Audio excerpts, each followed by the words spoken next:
Coming to next experiment, that is measurement of VSWR, right? Now coming to this experiment, now what is VSWR, which stands for voltage standing wave ratio. VSWR stands for voltage standing wave ratio, right? Now it is the measure of how well the components of RF networks are matched for impedance, right? That means how RF to how much extent, right? Now it is a measure of how well the components of RF networks are matched in impedance, right? Now what happens, now it is a measure, as I have said, it is a measure of how well the RF networks are matched in impedance, right? Now what happens when the impedance are improperly matched, right? If they are perfectly matched, maximum power delivers from source to load, right? Now if there is a mismatch of impedance, now what happens, which results in losses, right? Which results in losses. As you know, from maximum power transfer theorem under your electrical circuits, right? Maximum power delivers from source to load when load impedance equals to source impedance, right? When those two impedances are equal, then maximum power will get delivered from source to load. When there is a mismatch in that particular impedance, there will be losses, right? Now if the impedance are not identical, now what happens, the RF power will get reflected, right? Now when there is an impedance in the when impedances are matched, you can maximum power is delivered from source to load, right? Now when those impedances are not identical, now that power will get reflected back, now resulting, right? Now that power will be reflected back, resulting in the reduction of power delivered to the load, right? Now that reflections cause standing wave, voltage standing waves, right? That reflections cause voltage standing waves. Now it is defined as the ratio of maximum voltage to minimum voltage, VSWR, right? Which is defined by capital S, right? Now this is given by Vmax by V minimum, maximum voltage to, it is the ratio of maximum voltage to minimum voltage, right? Now if the ratio of Vmax to Vmin is 1, right? Now what is the value of S? S will be equals to 1. If the maximum voltage and minimum voltage is same, then you will get standing wave ratio as 1, right? Now which represents the perfect impedance match, right? Which represents the perfect impedance match, right? Now this is about the introduction of VSWR, right?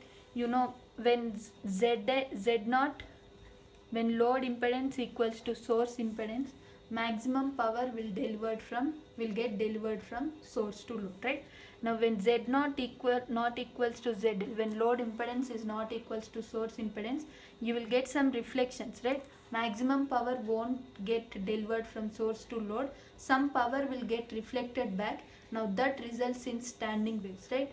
That results in standing waves, that is given by the ratio of Vmax to V minimum voltage, right? Now if Vmax point and V minimum point are same, you will get the standing wave ratio as 1, which indicates perfect impedance match, right? Now this is how the VSWR occurs. Now coming to its measurement, now it is measured in two ways. One is low VSWR measurement and another one is high VSWR measurement, right? VSWR measurement is done in two ways, right? Under this lab also you have to do two ways. One is low VSWR measurement and another one is high VSWR measurement, right? Now coming to low VSWR measurement, whose standing wave ratio is less than 10, right? If the standing wave ratio, that is Vmax to V minimum, is less than 10, that comes under the low VSWR measurement. Now coming to high VSWR measurement, ratio of Vmax to Vmin, which is greater than 10, right? Now if it is less than 10, it comes under the category of low VSWR. If it is greater than 10, it comes under the category of high VSWR, right? Now under low VSWR measurement, now here you have to find out maximum, right? Now VSWR, right, when Z0 not equals to ZL, then some power will get reflected, right? Now that results in standing waves. Now here you have to observe 2 points. that is V maximum and V minimum, right? Maximum reading on the voltage meter and the minimum reading on the voltage meter you have to observe under your lab, and the ratio of V max to V min. Directly you will get these values, right? Directly, if you know the values of V max and V minimum after observation, you can calculate directly S value, and that value you will get it as less than 10, low VSWR measurement, right? Now coming to high VSWR measurement, now here you will follow one method. Under high VSWR measurement, you will follow a method, call it as double minimum method. Double minimum method, right? Double minimum method is followed under your high VSWR measure, right? Then double minimum, right? Double minimum, 2 times of minimum. The name itself indicates double minimum, 2 times of minimum, right? 2 times of minimum. See here, first V min is found out, right? Under this high VSWR, first you have to find out the V minimum position, right? First you have to find out the V minimum position. Next you will have a probe, right? Now probe is moved to a point where the power is, probe is then moved to a point where the power is twice the minimum, right? First you have to calculate V minimum, we have to calculate the position of V minimum. Next you will have a probe. Under crystal detector you will have a probe, right? Under crystal detector you will have a probe, slotted line, sorry, under slotted line you will have a probe. Now probe is moved to a point, right? Now probe is moved to a point where it is moved to a point where it is twice the, where the power is twice the minimum, right? Where the power is twice the minimum. Now that position is noted down, right? Where you are getting the V minimum value, that position is denoted as D2. Now where you are getting now probe, slotted line contains a probe, right? Now probe is moved to a point where the power is twice the V minimum, right? Probe is moved to a point where the power is twice the V minimum, right? That I can write it as 2 times of power minimum, which is proportional to V square x. Now this particular position, this is nothing but V maximum, right? Now from this equation, now this I can write it as V square minimum by V square x, which is equals to half. Consider resistance as 1 ohm, right? Now from this equation, now what is Vx? Vx is equals to root 2 times of V minimum, right? Vx equals to root 2 times of V minimum. Now I will plot the graph.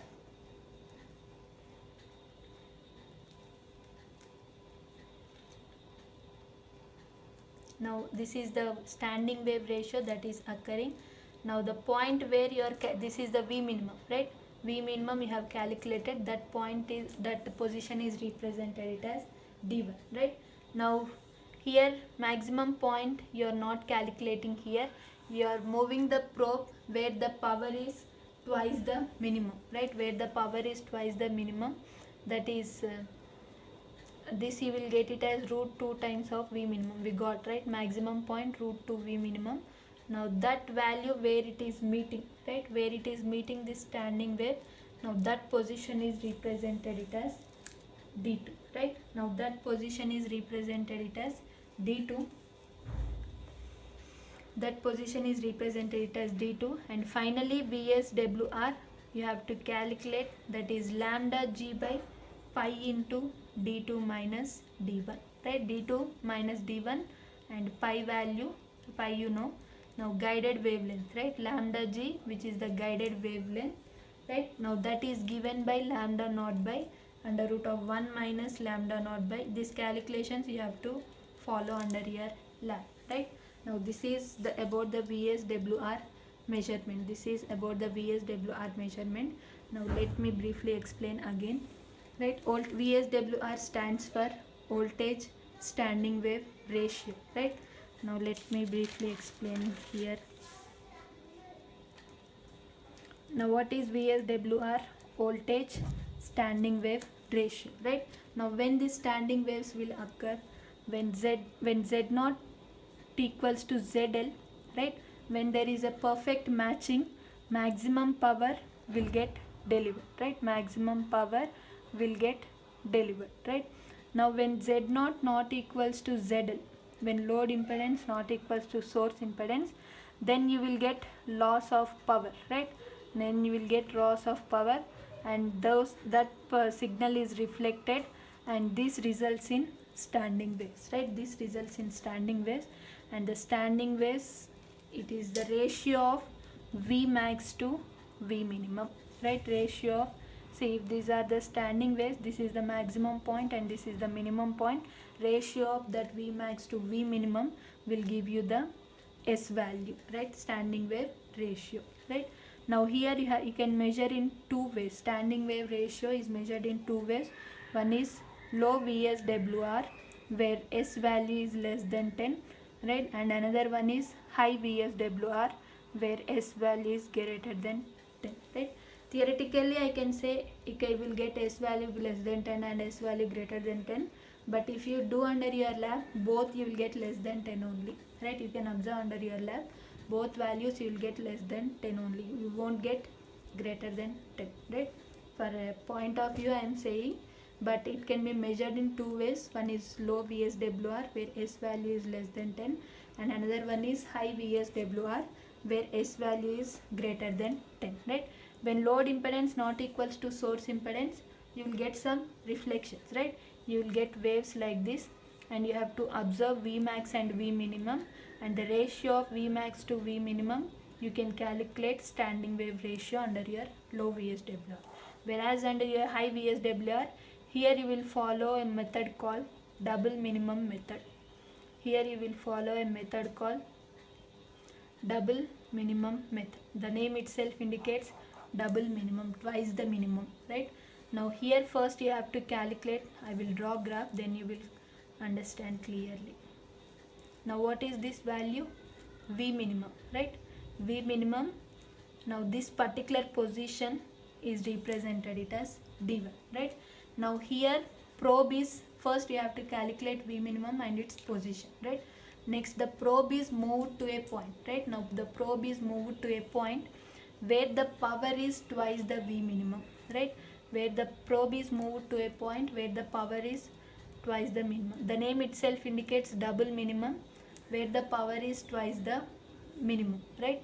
Now V minimum is directly proportional to V square x, right? Now this I can write it as 2 times of V min square, which is equals to Vx square, right? And 2 times of V min square, which is equals to Vx square.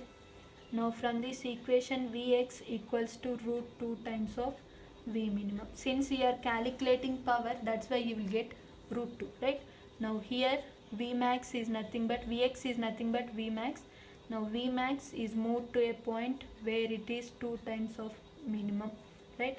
Root 2 V minimum, right? Root 2 V minimum.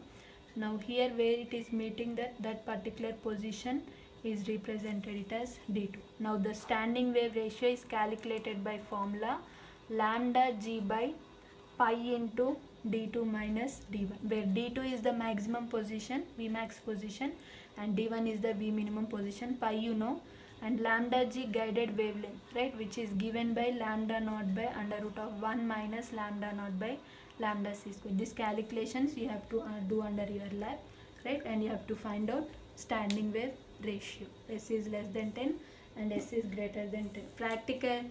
Theoretically I am saying you will get greater than 10 by using double minimum method, but practically you will get less than 10 only under your lab, right? Thank you.